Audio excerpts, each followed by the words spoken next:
नमस्कार मित्रांनो, फिजिक्स अकॅडमीमध्ये आपल्या सर्वांचं खूप खूप स्वागत आहे.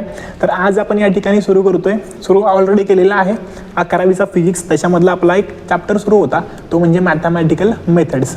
चॅप्टर जर बघितला तर आपल्या 11वी फिजिक्सला आहे, याच्यामध्ये आपण बऱ्यापैकी बेसिक मॅथ्सच्या टेक्निक बघत असतो. म्हणजे कॅल्क्युलेशनसाठी आपण काय काय वापरतो हे पार्ट. याच्या अगोदरच्या लेक्चरला आपण आय थिंक 15 ऑगस्टला आपलं लेक्चर तुम्हाला अपलोड मिळालं होतं. त्या दिवशी आपण स्केलर्स बघितलेले होते, वेक्टर्स बघितलेले होते, त्याचे टाइप्स बघितलेले होते. ते सगळे पार्ट आपण त्याच्यामध्ये कव्हर केलेले होते.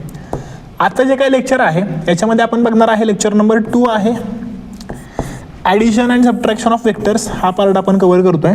दुसरी गोष्ट triangle law of vector addition, हा पार्ट कव्हर करण्याचा प्रयत्न करतोय.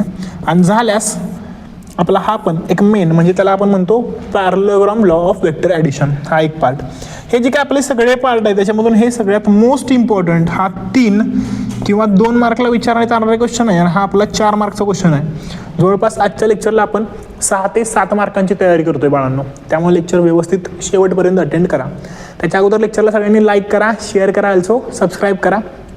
तुमच्या ज्या मित्रांना फिजिक्स अवघड वाटतोय त्यांना आपल्या चॅनलशी कनेक्ट करून द्या. आपण त्यांना नक्कीच इझी करण्याचा प्रयत्न करूया. अपकमिंग डेजमध्ये तुमच्यासाठी आणखीन काही सरप्राइझिंग अनाउन्समेंट आहेत, त्या तुम्हाला अपकमिंग डेजमध्ये मिळतील. वेळ न घालवता लेक्चरला सुरुवात करूया. आता जर बघितलं याच्यामध्ये आपण आपला पहिला पार्ट आहे तो म्हणजे addition and subtraction of vectors. याच्यामध्ये पहिला पार्ट आहे ॲडिशन ऑफ वेक्टर्स.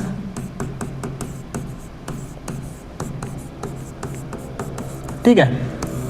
आता याच्यामध्ये पहिली गोष्ट, सपोज माझ्याकडे 2 वेक्टर आहेत, ए बार आणि बी बार. हे 2 वेक्टर आहेत, मला त्यांच्यामध्ये ॲडिशन करायचं आहे. काय येईल ॲडिशन? माझ्याकडे हा पहिला वेक्टर आहे, हा आहे ए बार, याची मॅग्निट्यूड आहे 5 युनिट.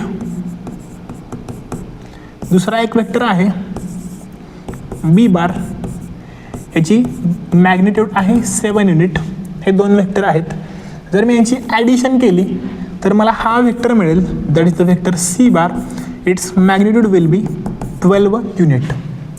2 वेक्टर होते ए बार आणि बी बार, दोघांना आपण ॲड केलं. अगोदर एक लक्षात घ्या, 2 वेक्टरचे डायरेक्शन कसे आहे बाळांनो, तर सेम डायरेक्शन आहे. यांना आपण ॲड केल्यानंतर आपल्याला एक थर्ड वेक्टर मिळालेला आहे सी बार. त्याची व्हॅल्यू काय आहे, दोघांची ॲडिशन 5 + 7 = 12 युनिट. ओके, अशा प्रकारे होत असते ॲडिशन. ॲडिशन होत असताना बेसिकली त्या वेक्टर्सची डायरेक्शन सेम पाहिजे तुम्हाला आणि मॅग्निट्यूड पण सेम पाहिजे. म्हणजे एकाच युनिटमध्ये पाहिजे तर तुम्हाला ते इझी पडतं आणि ते लवकर कॅल्क्युलेट करता येतं. हा टर्म आहे ॲडिशनची. पुढची टर्म आपण बघूया. याच्यामध्ये पुढचा पार्ट आहे सबट्रॅक्शन ऑफ वेक्टर्स.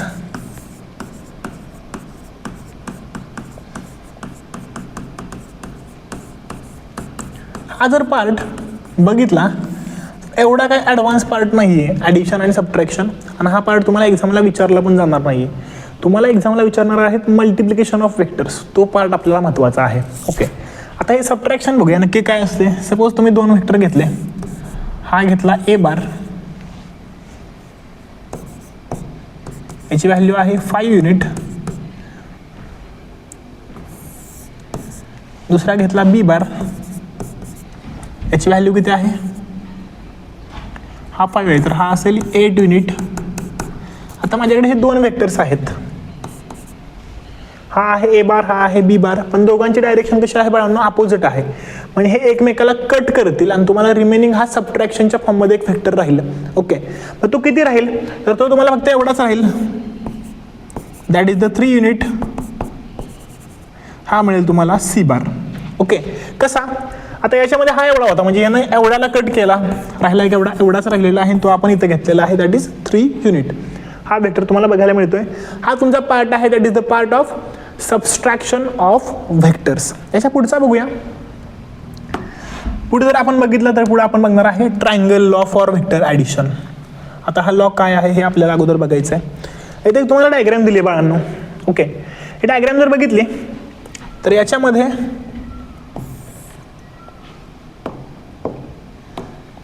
हा एक वेक्टर आहे ए बार, हा एक वेक्टर आहे बी बार. ह्या दोघांच्या मध्ये सेम डायरेक्शन आहेत, म्हणजे ते इकडून इकडं निघालेले आहेत. एवढं जर समजतंय, इकडून तिकडं. हा पी क्यू आहे, हा आर एस आहे. आता ह्या दोन जे आहेत ते आहेत तुमचे 2 sides of triangle, 2 sides of triangle. यांची मॅग्निट्यूड ॲज वेल ॲज डायरेक्शन पण सेम आहे. जेव्हा हे रिप्रेझेंट करतील तेव्हा याच्यापासून तुम्हाला एक रिझल्टंट व्हेक्टर बघायला मिळेल. तो तुम्हाला या ट्रायंगलच्या फॉर्ममध्ये हा आहे रिझल्टंट व्हेक्टर, तो तुम्हाला दाखवतोय हायपोटेनसने. ओके, बघूया याच्यामध्ये पहिली गोष्ट स्टेटमेंट काय दिलेला आहे. प्रश्न जर बघितला तर हा प्रश्न 2 ते 3 मार्कला महत्वाचा आहे. ओके, इम्पॉर्टंट करा. If two vectors describing same physical quantity, काय दिले त्यांनी, 2 व्हेक्टर आहेत ते जर डिस्क्राईब करतात same physical quantity, are represented in magnitude and direction, जर ते तुम्हाला मॅग्निट्यूड आणि डायरेक्शनमध्ये तुम्ही रिप्रेझेंट करताय बाय 2 साइड्स ऑफ ट्रायंगल, हे रिप्रेझेंट करताय कशाने, ट्रायंगलच्या 2 साइड्सनी, टेकन इन ऑर्डर, त्या सलग आहेत. कशा आहेत, सलग सलग साइड्स आहेत. देन देअर रिझल्टंट इज, त्यानंतर त्यांचा जो काही तुम्हाला रिझल्टंट बघायला मिळेल तो रिझल्टंट काय रिप्रेझेंट करेल, तर तो रिझल्टंट तुम्हाला third side of the triangle represent करेल. ट्रायंगलला 2 सलगच्या बाजू होत्या, तुम्हाला तिसरी साइड रिप्रेझेंट करेल. बघूया मग याच्यामध्ये. Then their resultant is represented in magnitude and direction by the third side of the triangle. ठीक आहे, एवढं तर समजलं. ड्रॉन, ते कुठून कुठं ड्रॉ करायचं आहे हे पण बघूया. Drawn from starting point of first vector to the ending point of the second vector. ते कुठं स्टार्ट होईल, पहिल्या वेक्टरच्या स्टार्टिंग पॉइंटला सुरू होईल आणि दुसऱ्या वेक्टरच्या एंडिंग पॉइंटला संपेल. बघूया, हा पहिला वेक्टर होता, इथं सुरू झालेली आहे, दुसरा वेक्टरचा एंडिंग पॉइंट इथं संपलेले आहे. आले का, हे आहे रिझल्टंट. असा असतो आपला ट्रायंगल लॉ. हा आहे लॉ ऑफ व्हेक्टर ॲडिशन. मग याच्यामध्ये काय, A bar plus B bar give C bar, म्हणजे याच्यामध्ये आणखीन एक आपण याला म्हणू शकतो, रिझल्टंटला आपण आर बारने सुद्धा रिप्रेझेंट करत असतोय. मग तुम्हाला इथे असं पण इक्वेशन येईल, A bar plus B bar is equal to R bar. हे इक्वेशन सुद्धा तुम्हाला बघायला मिळेल. हे आहे मॅथमॅटिकल इक्वेशन, हे आहे तुमची स्कीमॅटिक डायग्राम, आणि हे आहे तुमचं very most important statement for the triangle law of vector addition. Okay, statement व्यवस्थित करा. 2 ते 3 मार्कांना विचारलं जाते तुमच्या परीक्षेला, त्यामुळे हे व्यवस्थितपणे करा. आणखीन काय डाऊट असेल तर तुम्ही कमेंट बॉक्समध्ये ड्रॉपआउट पण करू शकताय. लेक्चर बघितल्यानंतर triangle law of vector addition समजल्यानंतर डन असा तुम्ही मेसेज पण त्याच्यामध्ये करू शकताय, जेणेकरून नेक्स्ट लॉमध्ये आम्हाला चांगली आणखीन एनर्जी मिळेल. ओके, आता हा जर आपण सेकंड बघितला, हा आहे आपला parallelogram law of vector addition. यासाठी आपल्याला एक बेसिक डेरिवेशन सुद्धा आहे आणि ते पण आपल्याला इथं बघायला मिळते. पहिली गोष्ट, हा क्वेश्चन आहे 4 मार्क्सचा. किती मार्क्सचा आहे, 4 मार्क्सचा, म्हणजे 4 मार्क्ससाठी महत्वाचा असा क्वेश्चन आहे. इकडे पण लिहूया. इकडे एक स्कीमॅटिक डायग्राम आहे, त्याच्या अगोदर आपण स्टेटमेंट बघू. स्कीमॅटिक डायग्राम मध्ये बघितलं तर 2 वेक्टर आहेत, पी बार क्यू बार. तिसरा आहे R bar, P bar plus Q bar represent करतोय. याच्या अगोदर आपण काय केलेलं होतं, ट्रायंगल लॉ मध्ये ही आणि ही ह्या 2 साइड रिप्रेझेंट केलेल्या होत्या आणि त्यांचा रिझल्ट तुम्हाला हायपोटेनस मिळालेला होता. आता काय केलं, इकडची साइड होती ती इकडे आणून आपण बसवलेली आहे. 2 ऍडजसंट साइड कुणाच्या, याच्या अगोदर होत्या ट्रायंगलच्या, आता आहेत पॅरलोग्रामच्या. ओके, आता ह्या 2 ऍडजसंट साइड आहेत, त्यांचा रिझल्टंट काय रिप्रेझेंट करेल, तर तो रिप्रेझेंट करतो डायगोनलनी. कशाने रिप्रेझेंट करतो, डायगोनलनी. कसा ते बघूया. पहिले जर आपण स्टेटमेंट बघतोय, if 2 vectors of same type, 2 vector आहेत सेम टाइपचे म्हणजे एकसारखे आहेत, originating from the same point, सुरू होतो सेम पॉइंटने, होत आहेत का, इथून ओरिजिनेट होतो, हा इकडे गेला, हा इकडे गेला. एक स्टेटमेंट दिले, tails at the same point. Tail म्हणजे काय, त्यांचे 2 पार्ट असतात, हा असतो फ्रंट आणि हा असतो टेल. टेल कुठे असतील, एकाच पॉइंटला आहेत आपल्या, तर आहेत.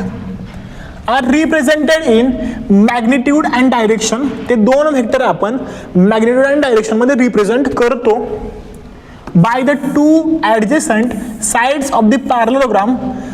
पॅरलोग्रामच्या 2 सलगच्या म्हणजे जवळच्या बाजू असतील त्या रिप्रेझेंट करतात. Then their resultant vector is given in magnitude and direction. त्यानंतर त्यांचा जो रिझल्टंट आहे तो गिवन होईल, तुम्हाला मिळेल कशामध्ये, सेम मॅग्निट्यूड मिळेल, सेम डायरेक्शन मिळेल, by the diagonal of the parallelogram starting from the same point. तो तुम्हाला डायगोनली रिप्रेझेंट केला जाईल, परंतु तो डायगोनल कुठं सुरू होईल, त्या सेम पॉइंटला सुरू होईल. बघूया होतोय का आपला. हे तिन्ही पण एका पॉइंटला सुरू झालेले. हा आहे डायगोनल, हा आहे फर्स्ट साइड, हा आहे सेकंड साइड. ओके, तिन्ही पण एका ठिकाणी सुरू होतात, म्हणजे डायग्राम आपली रिप्रेझेंट होते आणि सॅटिस्फाय करते. हे होतं स्टेटमेंट. स्टेटमेंटच फक्त 2 मार्कला महत्वाचं आहे. किती मार्कला? 2 मार्कला स्टेटमेंट फक्त महत्वाचं आहे. हा बघूया याच्यामध्ये आपण. आता डायग्राम जर बघितली, हा आहे आपला बेसिक एक पॅरलोग्राम. त्याच्यामध्ये आपण OBCA एवढा आहे पॅरलोग्राम. ह्याला एक इकडं आपली ए आहे, OA ती आपण एक्सटेंड केलेली आहे इकडे D पर्यंत.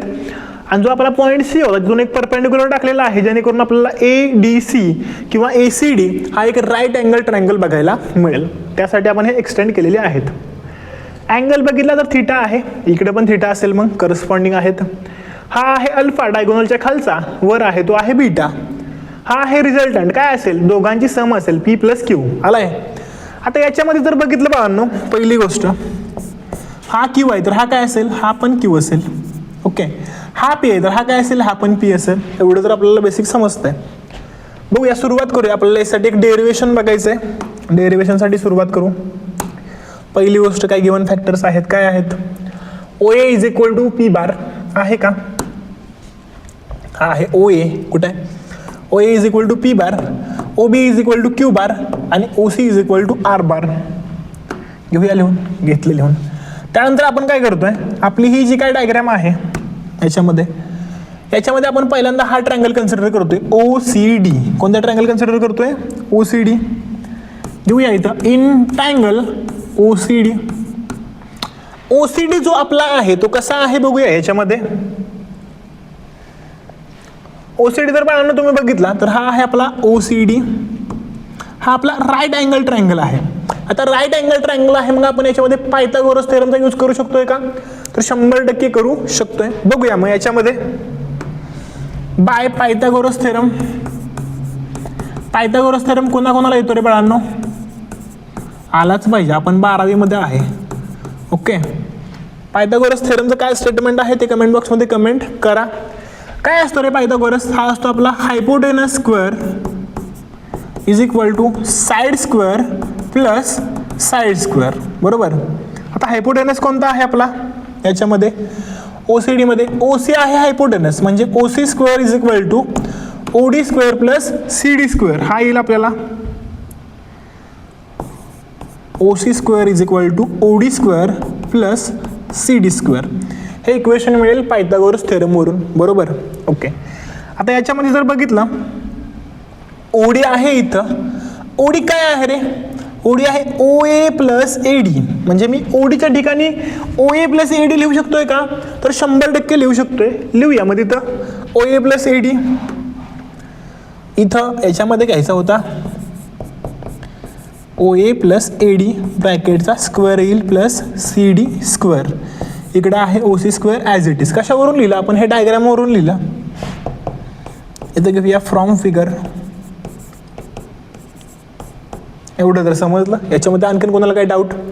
आल्सो याच्यामध्ये जर बघितलं आपली इथे एक टर्म आहे. टर्म काय आहे बाळांनो? OA + AD या ब्रॅकेटचा स्क्वेअर दिलेला आहे. म्हणजे आपण जर याच्या अगोदर एक आयडेंटिटी बघितली, आपली आयडेंटिटी होती A + B ब्रॅकेट स्क्वेअर. काय असते रे बाळांनो? कमेंट बॉक्समध्ये कमेंट डाऊन करा. A² + 2AB + B² ही असते आपली आयडेंटिटी. बरोबर. ती आपल्याला इथे यूज करायचं आहे. बघूया, करू मग. इकडे होता OC स्क्वेअर = काय दिलेली टर्म? OA + AD ही होती टर्म. म्हणजे इथं होईल OA स्क्वेअर प्लस 2 एक मिनटं OA × AD प्लस एक मिनटं OA AD plus AD square plus आणखीन एक टर्म होती last term, that is the CD square. ठीक आहे, बघूया, चेक करूया. OA square plus 2 OA AD plus AD square plus CD square एवढी टर्म आपल्याला मिळाली. हा मिळाला पहिला कॉन्सेप्ट. आता बघितलं याच्यामध्ये तर हे आहे आपलं इक्वेशन नंबर 1. आत्ताशी आपल्याला पहिलं इक्वेशन मिळालं. आता आपण पहिला ट्रायंगल बघितला OCD, दुसरा आपल्याला ट्रायंगल बघायचा बाळांनो. पहिला राईट अँगल ट्रायंगल संपला म्हणजे हा ट्रायंगल आपला डन. दुसरा राईट अँगल कोणता आहे? हा ट्रायंगल आहे आपला दुसरा कोणता आहे? ACD. बघूया मग त्याच्यामध्ये इन ट्रायंगल ACD. इथून ही पण गोष्ट घेऊया लगेचच, अगोदर स्टेटमेंट घेऊया. इन ट्रायंगल ACD इथं पण आपल्याला पायथागोरस थेरम वापरायचा आहे. Bye Pythagoras theorem. ठीक आहे, पायथागोरस थेरम वापरल्यानंतर तुम्हाला इथे काय बघायला मिळेल? तेच करायचं आहे परत. Hypotenuse square is equal to side square plus side square. इथं आहे हायपोटेनस, हा होता हायपोटेनस. काय आहे? AC square is equal to AD square plus CD square. बघूया मग याच्यामध्ये काय येईल? AC square is equal to AD square plus CD square. हे टर्म मला बघायला मिळेल. हे आहे माझं इक्वेशन नंबर 2. आता AD प्लस CD कुठं आले रे? इथं आले का बाळांनो? AD प्लस CD स्क्वेअर या ठिकाणी आपण हे रिप्लेस करू शकतोय का? तर करू शकतोय. म्हणजे इथं आपण AC स्क्वेअर लिहायचं आहे. घेऊया मग. Put equation number 2 in equation 1. 2 हे 1 मध्ये ठेवल्यानंतर काय होईल? आहे असं इक्वेशन इथपर्यंत येईल, नंतर आपल्याला चेंज होणार आहे. अगोदरचं इक्वेशन लिहून घेऊया. OC square is equal to OA square plus 2OA AD plus इथं काय येणार आहे? AC square. हे इक्वेशन बघायला मिळेल. हे आहे आपले इक्वेशन नंबर 3. ओके, आता आपल्याला हे 3 इक्वेशन मिळालेले आहेत.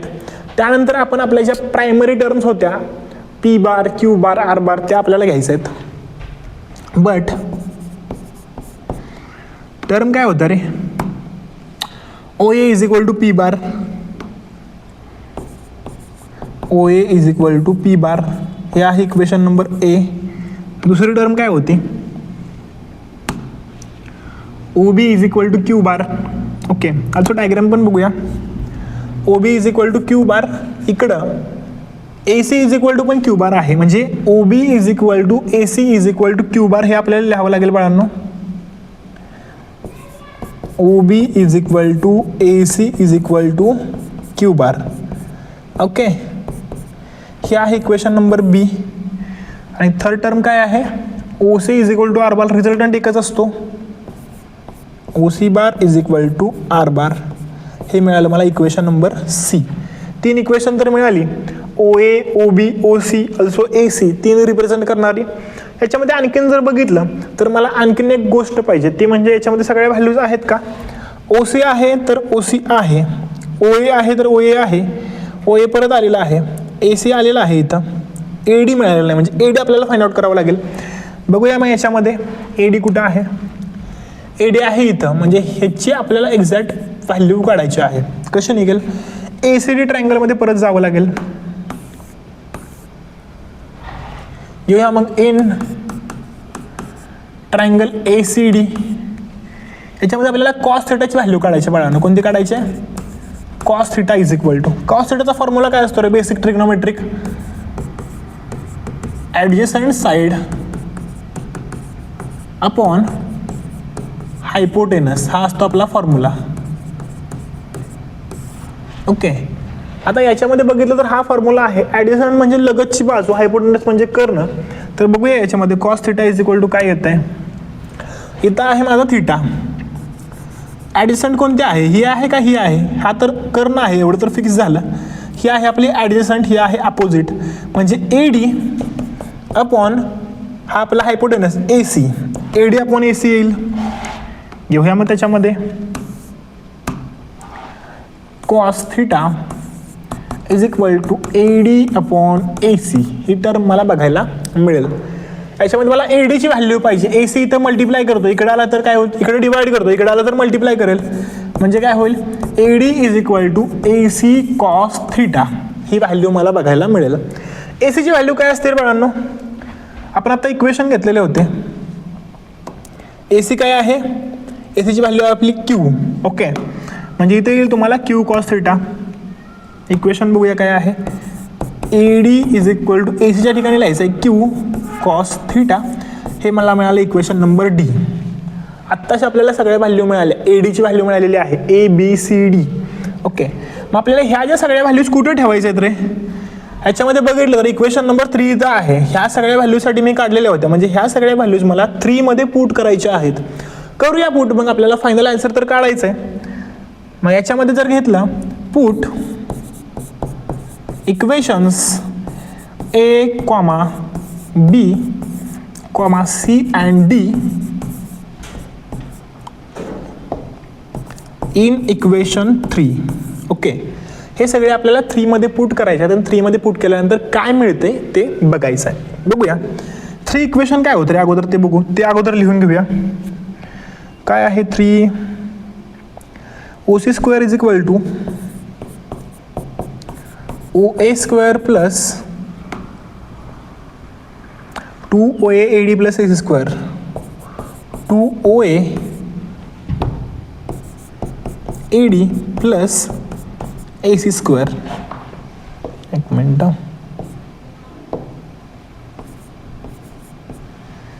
आता हे व्यवस्थित हे इक्वेशन झालं. OCच्या ठिकाणी आपल्याला व्हॅल्यू टाकायची. OC काय आहे. OC आहे R बार. ठीक आहे, इथं येईल R. OCचा स्क्वेअर आहे म्हणजे R square is equal to OA काय आहे. OA आहे P, त्याचा स्क्वेअर येईल. AC आहे Q, त्याचा स्क्वेअर येईल. इथं येईल P स्क्वेअर प्लस 2 आत्ताच घेतलेली व्हॅल्यू आपण OA ची 2P इंटू AD काय आहे. इथं आहे AD Q कॉस थिटा. इथं येईल बाळांनो Q cos theta plus AC काय होता. AC आहे Q T स्क्वेअर. ही येईल आपली value. R square is equal to P square plus Q square plus 2PQ cos theta. लिहून घेऊया पुढच्या पेजवरती. एक मिनिट,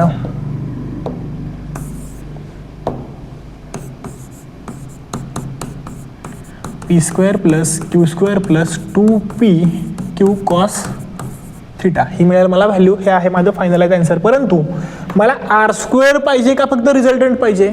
आपल्याला फक्त रिझल्टंट पाहिजे, म्हणजे फक्त R पाहिजे. मग काय करावं लागेल, याचं स्क्वेअर रूट काढावं लागेल. घेऊया मग टेकिंग स्क्वेअर रूट. काय होईल equation. R is equal to root of P square plus Q square plus 2PQ cos theta. ही मिळेल मला equation for the resultant. This is our equation number 4 and this is the equation for parallelogram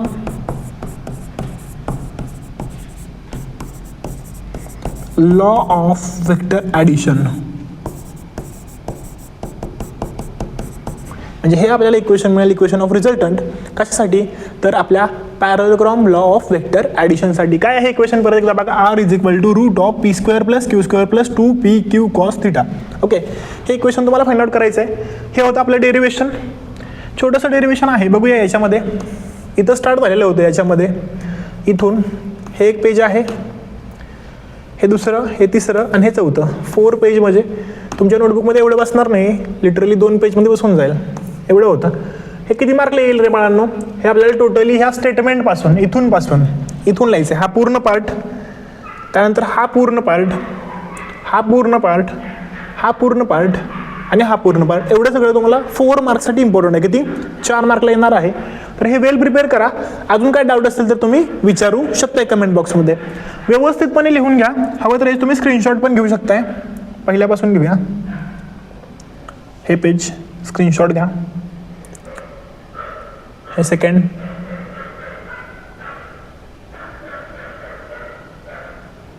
okay झालं.